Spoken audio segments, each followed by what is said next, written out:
Hello, welcome to Atlanta Braves Chop Live. This is Sean O'Malley. It's a pleasure to have you with us, and I want to thank you again for joining us. I'll be looking over talking about what happened today in today's game. The Braves taking the series from the Yankees, 2 out of 3, and the only struggle they had was the game with Morton, and also they didn't score too much. They scored late in the game there, and but it's just a little bit of a recap of today's game. Well, let's recap the whole series.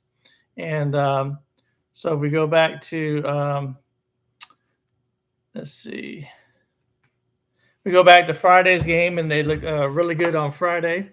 And just to pull up the stats there, they won 8-1, and Chris Sale was looking dominating. They did score 1 run in that game, Chris Sale versus the Yankees, but that was the play that Adam Duvall kind of misjudged that play, and not not only did he misjudge, I'm not sure if it was the wind or he kind of ran back to the wall to try to catch the ball, but then it came a little bit short. It did sound like when it came off the bat, it did seem like it was going to be going.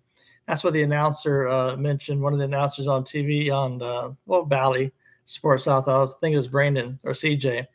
And so when it came off that bat, it seemed like it was going to go pretty deep, and maybe that's what confused Adam Duvall. Went back to the wall, came back, and the ball fell right before him, and that runner got all the way to third base, and eventually scored. And that was the only run that Chris Sale gave up the whole game. And so the Braves, they scored right away in that game.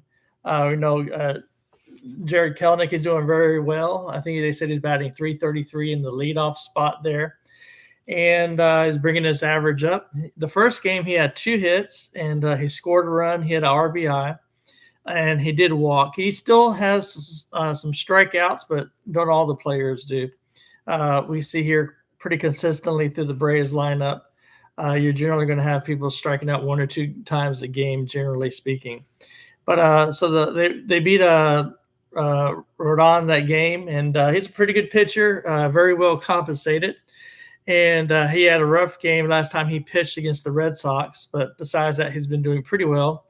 His record was before that game 9-3, and he had just over a 3 ERA, so he was doing pretty good. And so it's going to be a pretty good match going between him and Chris Sale. So we know that Chris Sale dominated that game, except for that play that Adam Duvall misplayed in the second inning, allowing that runner to get to third rather than being a routine out.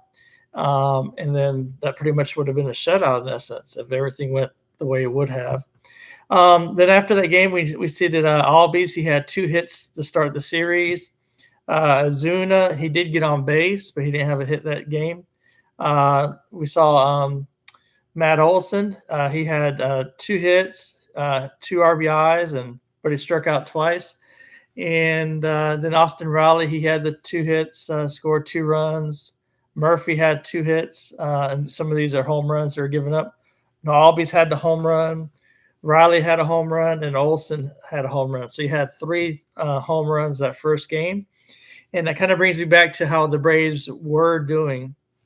We have to remember that last year that Braves offense was pretty awesome. They ended up tying an all-time record with I think it was the Texas Rangers. And it was one of the last games of the year. Toward the end of the game, the Braves lost that game, but Marcell Ozuna, he ended up hitting a home run. And who else would hit it, right? Marcell Ozuna ended up hitting a home run to tie the record. And it was I think it was the 9th inning, the last game the Braves had, and to tie that record with Texas. And so Adam Duvall, he's been kind of struggling at the plate. He does have some power, but his average has kind of been low. I think Ramon, I forget how you pronounce his name, Ramon Laureano. We don't know much about him, but they said he was a pretty consistent hitter. He's got a long time service in the major leagues. He has over 1,900 at bats. He has 73 home runs, and he has an OPS overall of 742. I think the Braves were looking for him to be a good backup when they got him. So between him and Duvall, they're both, of course, right-handed hitters. and so he's been coming into in essence in place of Duvall sometimes. Arcia, he's hitting at 214. And again, all the Braves players in essence are way below par, except for Marcell Ozuna as far as what they were achieving last year. We remember last year the Braves kept talking about they're having issues with the pitchers. They kept bringing up a bunch of pitchers, and at one point they were leading the league in bringing up pitchers from the minor leagues. But this year, the reason why they're doing that is to try to give a little bit extra rest to the starters. Chris Sale, he had been banged up over the last few years. And also they want to give Ronaldo Lopez, he's going to be exceeding the amount of innings that he's ever pitched in a season. So they said that those extra innings have helped. It doesn't look like they're going to go with an extra starter this time, according to the lineup. They're going to have pretty much go straight through without having that sixth starter to come up. So first game, Braves won 8-1. Looks good. Chris Sale was dominating. And you kind of ask yourself, if the Braves were going to go into the playoffs now, who would you go with as far as, and you can leave a comment in the comment section, who would you go with as far as if you're going to go into the playoffs, who would be your 1, 2, and 3 as far as your starters? Well, chances are they'll go with the Max Fried. But man, Chris Sale sure is, if they both continue going down this road, Chris Sale sure has been dominating when he's on. And so Max Fried has been doing outstanding as well. So you kind of ask yourself, if you were to start off in the playoffs, I know it varies, a lot of circumstances go in who's going to start. If you ask the Braves now, they wouldn't even know who's going to be starting. It all goes on based on who you're going to be playing, home field advantage, how do the players match up against them. And so that's a question to be down the road. But I wouldn't be surprised if it's going to be a Max Fried and Chris Sale to start out. Those two guys have been dominating as far as pitching recently. And we know the season's long. They're not even at the halfway mark. You remember Bryce Elder, he got a all-star nod last year. And then in the second half, it just kind of went down pretty bad. He had 2 good starts recently in Gwinnett. But his last game, he gave up a good number of runs and just kind of struggled. But even though he had the strikeouts, he gave up several runs in that game, and it looked like somebody you'd call up right away. So apparently the Braves are going to skip that 6th starter. So that was game 1 between the Braves and the Yankees. And then so we look at game 2, and that's when they lost 8-3. And you think about Charlie Morton. Charlie Morton can either be on or off. You just never know. He has one of the things they talk about his curveball. He has a lot of movement on that curveball, and he hits a lot of people. That's something that's not supposed to be, something you hate to have during the playoffs. And but he's been pretty solid. I guess you could put him a pretty solid 4th starter. Currently, you have. I say Chris Sale, he's got the 10-2 record. Then you have Max Fried, and who just got the win today. And Charlie Morton, he's at a 4-4 record. Would you go with Ronaldo Lopez before you'd go with Charlie Morton? Well, I would, because Ronaldo Lopez, you pretty much have an idea. He's around the strike zone. And he's been pretty consistent throughout the year, either the top or one of the top ERA leaders. And so you pretty much know when you see Ronaldo Lopez in the game, what you're going to get from Ronaldo Lopez. So maybe a Max Fried, Chris Sale / Ronaldo Lopez if the season was the playoffs were to start. I guess you could put those as your top 3. And Martin, and then you have Spencer, how you pronounce Stadelback, how you pronounce his name, who'll be coming in to start the first game versus the Cardinals. And so we see that game 2, pretty much the Yankees scored 2 runs right away. The next thing you know, it was so they scored 1 in the 3rd, 1 in the 4th, so that made it 4-0 right away. And then they ended up scoring 3 more, so you're down 7-1 going into the 6th inning. And that made it tough. Braves scored 2 in the seventh, making it 7-3. But then the Yankees came back, and so that game that pretty much got out of hand. It was about the fourth inning where you're down 4-1, and the sixth inning that was pretty tough there. And that game there, Charlie Morton, he went 5 2/3 inning, giving up 5 runs. And one of the things you see here, and one thing you can't have in the playoffs, is he had 5 walks, and several of those were, I believe, hit batters that he had, but he gave up 5 walks, and that's just something you cannot do in the playoffs. A lot of the playoffs, you got momentum that's going on, and one person gets on base, and that's a rally when it comes to the playoffs. The way that some of those pitchers are dominating, some of them during the playoffs, when you got your top horses in the game, you may go inning upon inning upon inning, not even getting anybody on base. But if you start a walk, then that can begin a rally. Next guy could hit a homer for you, make a 2-run difference. And Bummer, he's settled in. Remember, you had he kind of struggled too. He had 3 walks and gave up 2 runs, and he only pitched a third of an inning. And Jesse Chavez, his ERA is at 1.38. He gave up a home run, but that's the only thing that he gave up on. So we forgive Jesse for that. We love Jesse in our page. We have a lot of his family members who follow our page. So 8-3, that was kind of a rough start. Offensively in game 2, really you only had you only had 4 people who had hits in that game. Kelenic, you had Azuna, he had a hit. You had Riley, and you had Darno. So they didn't really put too much together in that game. As far as walks, they had 2 walks in that game.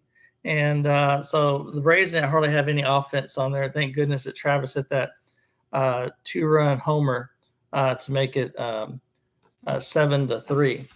And so as we go on to tonight's game, today's game, we know the Braves won 3-1, obviously, making their record 43-32.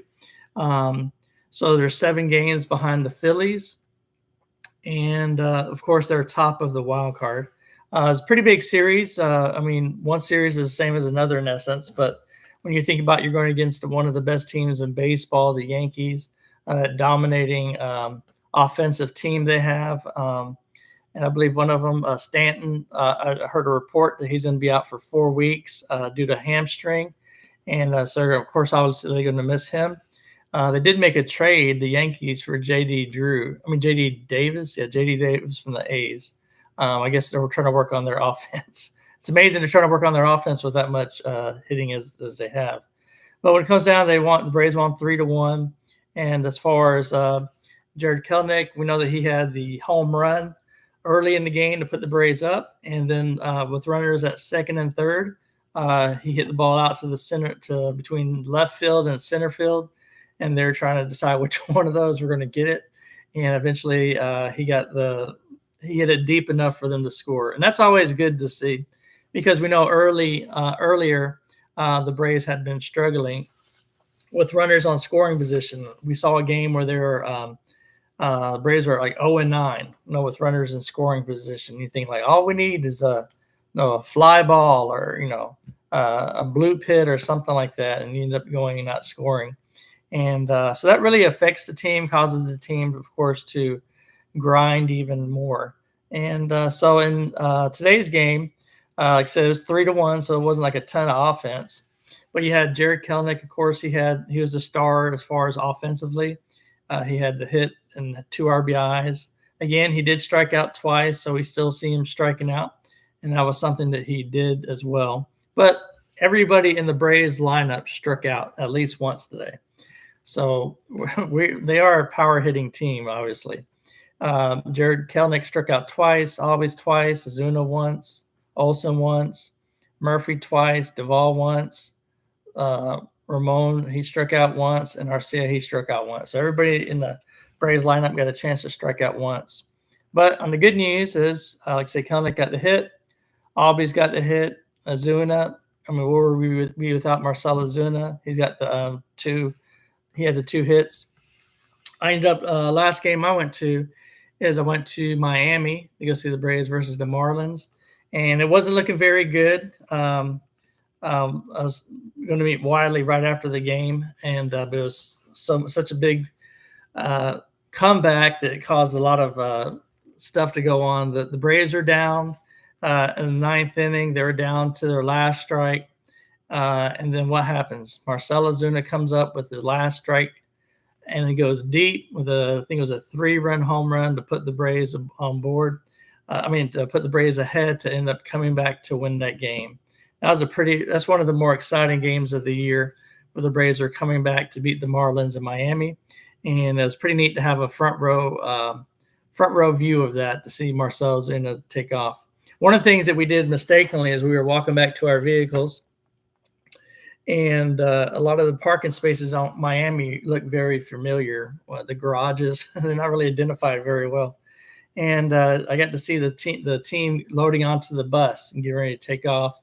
And that's kind of neat, watching these Braves fans filming the Braves players going onto the bus and getting ready to take off. And the very last person to get on was Marcell Ozuna. Imagine what the different interviews he was doing. But again, today, Marcell had 2 hits. Now, when we think about this, we only scored 3 runs today. There's a lot of players were hitless. Olsen was hitless, and straight in a row. So you had 1, 2, 3, 4 guys in a row who didn't have a hit. Olsen, Riley, Murphy, and Duvall. We know that Murphy, he was 0 for 3 today, and he had the 2 strikeouts. And Adam Duvall, he was 0 for 4. And so you kind of wonder, and Arcia, he was 1 for 3 with a strikeout, batting .213. So you kind of ask yourself or wonder, what is the Braves' mindset? Are they going to do like a big trade? Are they going to try to move people around? One of the top coming shortstops in the Braves organization is Nacho Alvarez. I think he's in the top 5 to 7 prospects for Atlanta Braves.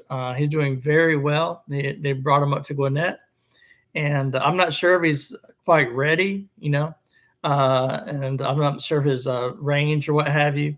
But offensively, he's been doing well. But of course, we know that the defense that Arcia plays. He plays some outstanding defense, some outstanding plays. Him and Ozzy Albies, they know each other very well out there. And Arcia's got to be one of the best when it comes to nailing the players out at third. That great play. That could have made the difference, probably made a difference in another run scoring. So you can imagine the Braves won 3-1. They get that runner at third. That's an out right there. If he was safe, you got runners at first and third, no outs. But he ends up getting that runner out at third, preventing the runner from getting there. Then you get the runner at first, and you get the 1 out. And so that was an outstanding play. So though Orlando Arcia might not be tearing the ball up now, defensively, his defense is just outstanding. And so I don't really see them doing much of a change there. The outfield is kind of weak out there. I mean, how do you replace Ronald Acuna Jr. and Michael Harris? They say that injury he has, that grade 2 tear, that could take minimal 4 weeks, but something anywhere from a range of 4 weeks to 8 weeks. And one of the things you see when players get into spring training, they talk about how it takes a little bit of time to get back to that bat speed. Even when they took a break for like 5 days. Remember when they won their division, and then they had that 5-day break. They brought in some players from the minor leagues and did simulated games, and they said still it's not really the same. So you imagine Michael Harris, Jared Kelenick's doing great in center field. So obviously, don't really see the Braves doing anything with center field. But there's a possibility if they're going to do the trade, could do something with right field. I don't know. We'll see. I know they said that Alex Anthopoulos is always looking for a possibility of upgrading. But, I mean, if you're going to do something with right field, I mean, you have to get rid of people, If you're going to trade for somebody, you want somebody who's going to be out there, going to be out there most of the time that you're going to put out there. So we know that Ronald Acuna Jr., we posted a picture of him working out. He posted on Instagram.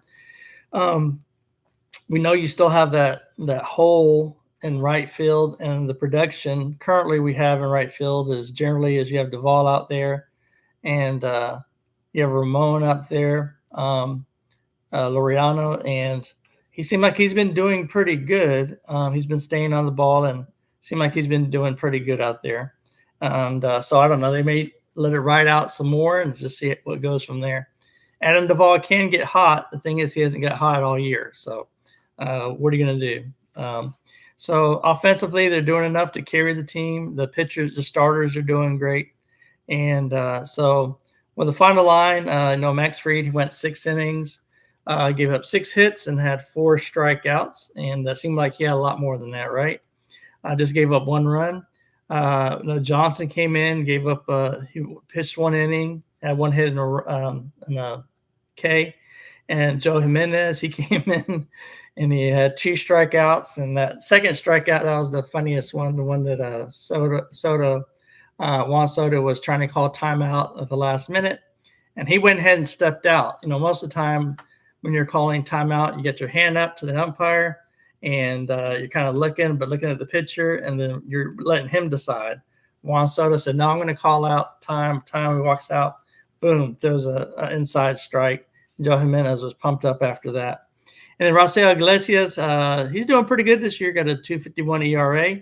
It doesn't take much to jack up an ERA when a reliever just comes in for an inning. Doesn't take long at all to jack it up. So Jimenez is doing great. He only had a couple of games where he's a little bit off. He's been doing outstanding. Johnson's been doing well, and Iglesias. So as of late, the starting pitchers have been doing great. The bullpen has been doing great, and remember back in the day, sometimes the bullpen was always an issue. But now, it seems like Alex Anthopoulos, he's settled a lot on veterans in the bullpen. And that's one of the things that we see in the Braves bullpen is you don't have a lot of youngsters in there. Generally have people who are veterans, have done this before, and are familiar with that situation. So next, coming up for the series, the Cardinals, I have a family. I'm from Georgia, so I grew up a Braves fan.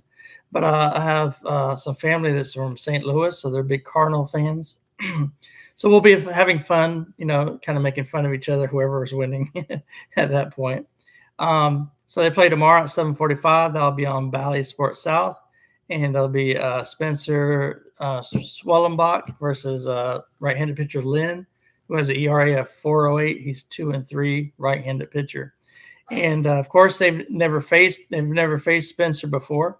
But when it comes to Lynn, the Braves, the person who has the most at bats is Matt Olson, and he had 22 at bats, and he's batting 182. So the Braves batting averages don't look that great against Lynn, so hopefully they're able to scratch some things out. But like I said, Matt Olson, he has 22 at bats, he's batting 182 against them, and so we'll scratch all that and see what they do tomorrow as far as that. Sean Murphy, he has 14 at bats against Lynn, and he has 0 hits. We have Azuna, he's got 21 at bats, and he's batting 190. And Austin Riley, he has some success with 6 at bats. He's got 3 hits with 2 RBIs. And see, Jared Kelenic, he's only faced him 3 times and hasn't had anything there. So we'll see what happens with that. So that's tomorrow's game coming up. We'll keep you posted, information, updates, and what have you as that happens. I imagine probably tomorrow, we'll see. There may be somebody who perhaps AJ Minter may be coming back. I'm not sure if they're going to try to do more than one rehab assignment. He did, I think he got up to about 93, whatever. So he struck out the side. One person got a hit. The thing is that the catcher was having a hard time with his cutter.